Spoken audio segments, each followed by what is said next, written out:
Sözü Şaylыбек Düşейттікі, музыкасы оны Майрамбек Осмонов атқарушы автор. Атқар авторды. Аны айттым Жамбалеке, қайра айта беріштің керегі жоқ. Пауза болбосын деп атам. Ошо булар бүткөндө эле сиз жакты карап атат, Жамбалеке сүйлөсө экен деп. Надырбек Алымбеков деген эл акыны бар.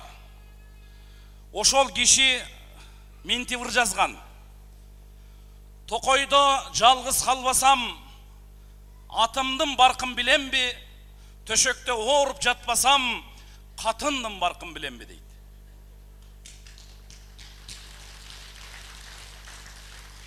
Адамча жашоо 30 жашка чейин эле. Байлыгыңыз болобу, балаңыз болобу, баары бир баркын билбейсиз. Жашоонун кыйынчылыктары 45 жашта башталат. 45 жаш бул эркек үчүн эшектей иштеген жаш. 55 жаш эркек үчүн ит жашоо. Тапкан ташыганыңдын бардыгын үрүп кайтарасың. 65 жаш эркек үчүн маймыл жашоо. Бир дарактан бир даракка секирип маймылга окшоп үйгө батпай каласың. Пенсияга да чыккансың, сурооң өтүп кеткен. Эч нерсеге жарабайсың, же оор таш көтөрө албайсың, же аялыңдын ачуу сөздөрүн көтөрө албайсың. Аялдар кир жууйт, тамак жасайт, жок дегенде неберени багышат, үй шыпырат. Айласы кеткенде аял киши ыйлап жеңилдейт. Эркектерде андай касиет жок. Аялыңыз үй шыпырып атканда мына жерде көзүңүз көрбөсө деле гезит окуп отурган болосуз. Түрчөлүңдөр эмнека дейт. Шабылдаган боюнча наркы үйгө кирип кетесиң. Наркы үйгө жетет, шыпыргы менен турчу менен барчы дейт. Ошон үчүн кулаңызга күмүш сырга. Мээңиздин суроо өтүп кете электе мээнет кылып намаз жаттап алыңыз. Эртең өмүрдүн аягы келет. Майрамбек 2019-жылы Ошко келгенде бизге эскертип кеткен концертте деп Кудайдын алдында Кудай кааласа жүзүм жарык болот.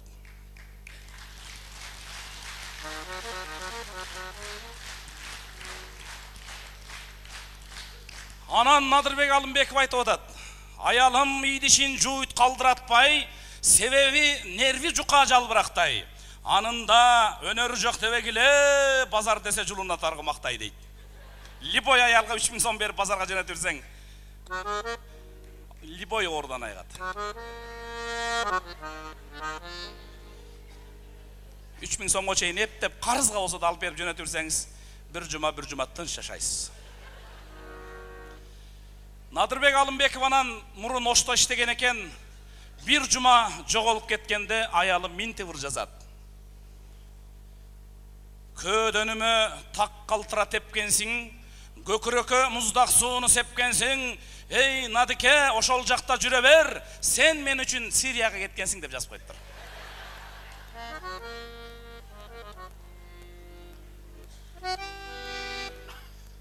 Дагы бир кыйын акын бар. Карбалас Бакиров деген. Ал Балдар деген ырында минтип жазып атат.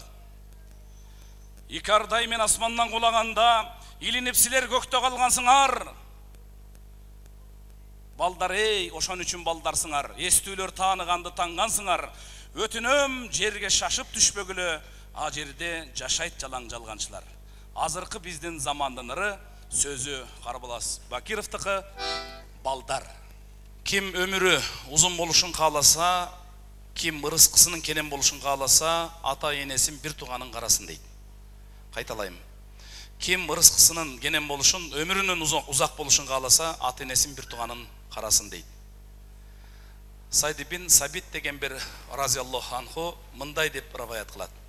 Кимдин камы бул дүйнө болсо, Аллах Таала анын иштерин бытыранды кылат. Көз алдына кедейчиликтин коркунучун келтирет, жана бул жашоодо маңдайына жазылгандан ашык эч нерсе ала албайт. 11 сом аласың өлгүчө деп бөлүнсө, 11 сомдон ашык албайсыз.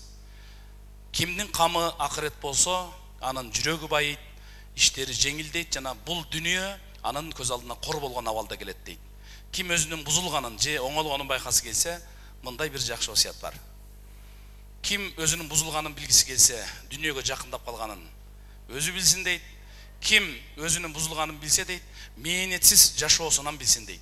Жата берет. Тиги кап келип туруп үстүнөн кош кишини алып койбойлу акча деп отура берет экен. Ал эми ким оңолгусу келсе, бул дүниеден алыс болот дагы, жана мейнетти өзүнө тартуулап дайыма жашоосун адал кылат дейт. Ошон үчүн урматтуу туугандар, кече эле 18-деги бала элек, бүгүн 46-га толдук. Жашаңыз келеби? Ооба деген жооп болот. Жашаңыз келеби? Ооба деген жооп болот. Бирок жашаган соң сөзсүз каарыйсыз. Каарыган соң сөзсүз өмүрдүн аягы келет. Мен ойлойм ушул нерсени көкүрөңүздөргө акырын себелеп койсом, эмдиги жылга чейин Кудай кааласа монтип капталдап базгандар азайып калабы деген гана өмө өттү. Эми урматтуу туугандар, билесиздер, барып уктайсыздар, уктай турган көп жайлар бар, аны баарыңыздар түшүнөсүздөр. Бирок мындай руханий байлыкты көкүрөккө топтоп кетип, анча-мынча таасирленип, балдарыңыздарды, кыздарыңыздарды барып ойготконго ушундай жакшы нерселер дайыма түрткө берет, урматтуу туугандар. Бул дүйнөгө келгенде бир тартип болот.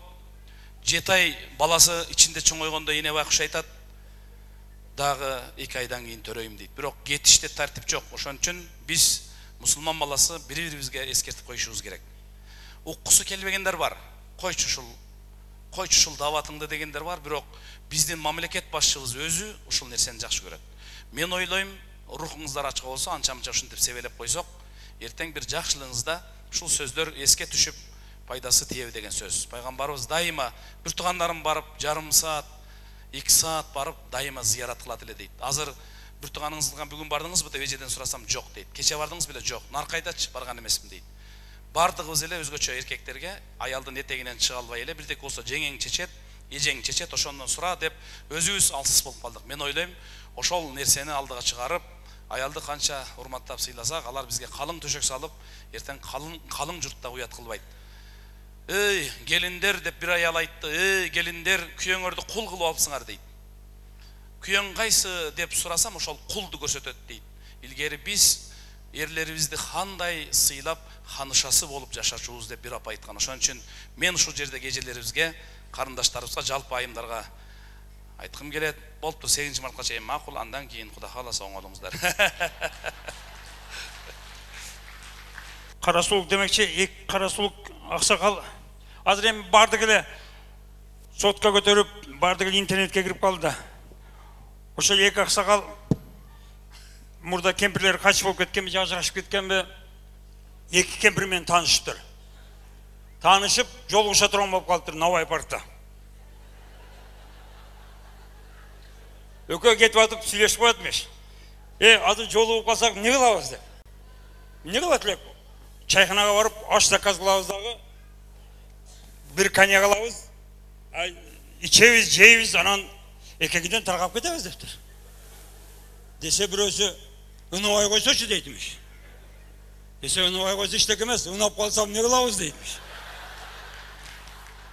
Теледе тартып аткан балдар, гүлдү көрсөтүңүз, элдер күлүп турганды көрсөтүңүз деп атышат, бир күлүп койгула жакшылап. Сураныз, кол чаап койгула. Азыр алдыңыздарга дагы бир карасулук таланттуу ырчы кызыбыз Акмарал Жоробаеваны чакырмакчымын. Аны чакырардын алдыда дагы бир карасулук бир дагы мындай молдо киши бар экен. Багындай соткадан ар кимге хадистерин, түрдүү окуяларды жиберип турат экен, диний немелерден. Ошентип атса, молдого бир келин келип калыптыр. Молдека, колуңуз бош болсо мага бир жардам берип коюңузчу. Эмне жардам? Менин күйөөм башка аял менен жүрүп кетти дейтмиш.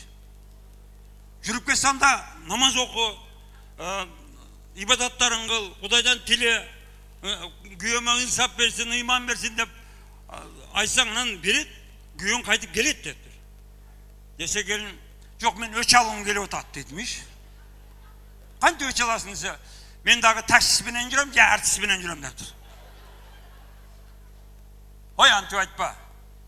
Таксист менен жүрсөң, 6 ай тозокко түшкөн менен барабар. Эгер артист менен жүрсөң, 1 жыл тозокко түшкөн менен барабар. Андай жаман ойлорду башыңан алып зыргыт. Десе келин ойлонуп туруп, молдо менен жүрсөмчү дейтмиш. Desem, molda, ha, darol ele beyişke çıkkın kelip atabı dedi.